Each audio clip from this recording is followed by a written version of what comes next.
Moqueries, insultes, refus d'accès à des lieux et des services à cause de la couleur de peau, crachats, agressions physiques, l'apparente étendue du racisme dans la société marocaine fait froid dans le dos. Des fois, même dans un arrêt bus, quand vous êtes que des noirs, et sans l'arrêt bus, des fois le bus peut vous traverser et vous dépasser. Le bus ne s'arrête pas quand il n'y a que des noirs à l'arrêt bus. Il y a des fois, ça dépend du conducteur, mais c'est pas tout. Ici, là, un Marocain, il crache sur ton visage. Comme si toi, peut-être tu étais un animal. Oui, moi, j'ai pas peur de dire ça, parce que moi, j'ai vécu ça. Dans le bus, un Marocain te voit, il ferme le nez. Ça signifie que toi, tu sens. Ça, c'est pas bon, ça. Vous ne voulez pas nous voir dans vos pays. Laissez-nous alors aller en Europe. On voyait moins d'actes et de pratiques racistes, pratiques violentes, discriminatoires, insultantes. On la voyait moins avant. Parce qu'encore une fois, bon, certes, il y a en plus de personnes subsahariennes, mais c'est aussi le fait que ce soit un sujet régulièrement abordé dans les médias marocains et par la société civile. On a jeté un pavé dans la mare. Et donc, dans ce sens-là, le racisme, finalement, est exacerbé.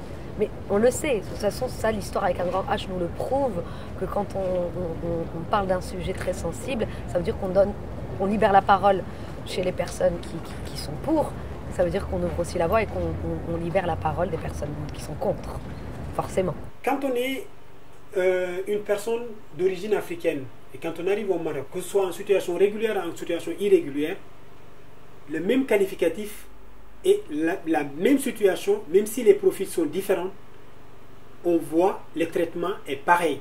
Par rapport, ils sont traités parce qu'ils sont noirs. Ils sont discriminés parce qu'ils ont la couleur de la peau qui gêne. Le truc, c'est qu'au-delà de la couleur, on se rend compte que c'est parce que la personne vient d'Afrique. Et c'est intéressant, parce que ces personnes oublient que le Maroc, c'est l'Afrique. Donc on nous explique, souvent, j'ai été confrontée à des personnes qui me disent « Non, mais moi mon problème c'est surtout avec les Africains. » Ah, et là tu lui dis parce que le Maroc est en Amérique ou comment? Il est en effet fréquent d'entendre des Marocains utiliser le terme d'Africains pour désigner uniquement les subsahariens ou les Noirs. La population marocaine semble en tout cas hostile à la présence subsaharienne, une hostilité qui, de plus, s'auto-alimente. Le médecin te pose la question, mais tu as été agressé par qui? Et la personne peut répondre directement, j'ai été agressé par un Marocain. Et là, le médecin lui dit non, il ne faut pas dire c'est un Marocain, il faut dire c'est un subsaharien. Ça, c'est arrivé plusieurs fois. Moi-même, personnellement, j'ai été agressé à Takadoum.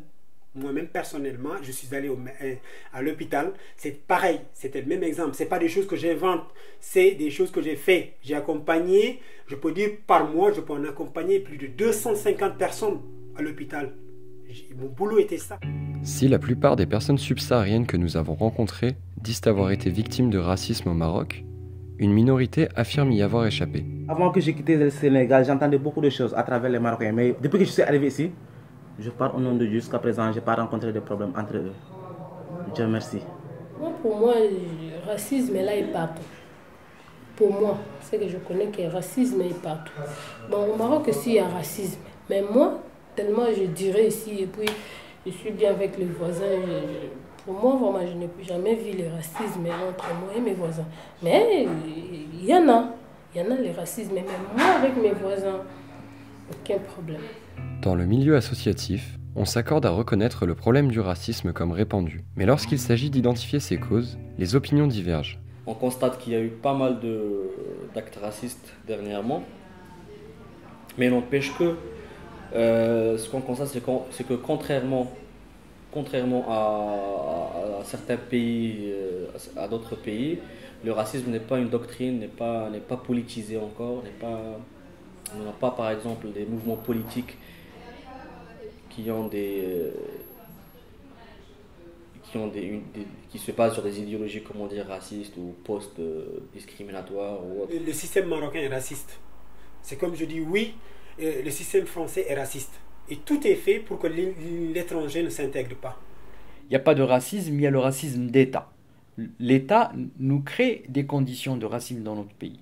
Le tissu socioculturel du Maroc a créé un esprit et une propagande médiatique de diaboliser le migrant et de le montrer comme quelqu'un qui s'est fait arrêter, qui se fait arrêter et qui ramène le sida et qui nous concurrence sur le marché local.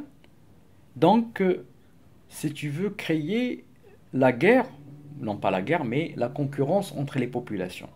Face à toutes les discriminations et violences qu'ils subissent, les subsahariens et les collectifs et militants qui les soutiennent ont du mal à obtenir justice. On a du mal à faire des choses, à poursuivre encore une fois les personnes concernées. Porter plainte étant subsaharien au Maroc, je peux le dire, c'est difficile. Pourquoi? Parce que d'abord, déjà la personne s'expose. Il s'expose que la plainte ne soit pas reçue par les policiers. Et ça fait partie du racisme de l'État. Et il s'expose aussi par rapport à cette situation. Il peut être tout de suite mis dans l'avion et on va lui dire de rentrer chez lui.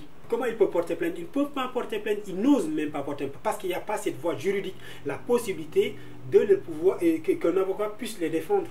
En tout cas, chez les premiers concernés, on cherche pour la plupart à éviter à tout prix les tensions entre populations. On ne regarde plus trop le problème qui est le fautif, mais quand on regarde le problème, qu'est-ce qu'on peut faire pour que les choses changent? Moi je prie pour la paix, quoi, et l'unité, l'égalité, ouais, on est tous les mêmes, quoi. Mon rêve c'est voir juste le respect entre les races et la considération de toute race. Mais pour l'instant, le racisme est toujours présent au Maroc, sous de nombreuses formes. L'une d'entre elles est récurrente et particulièrement dénoncée, celle des violences policières.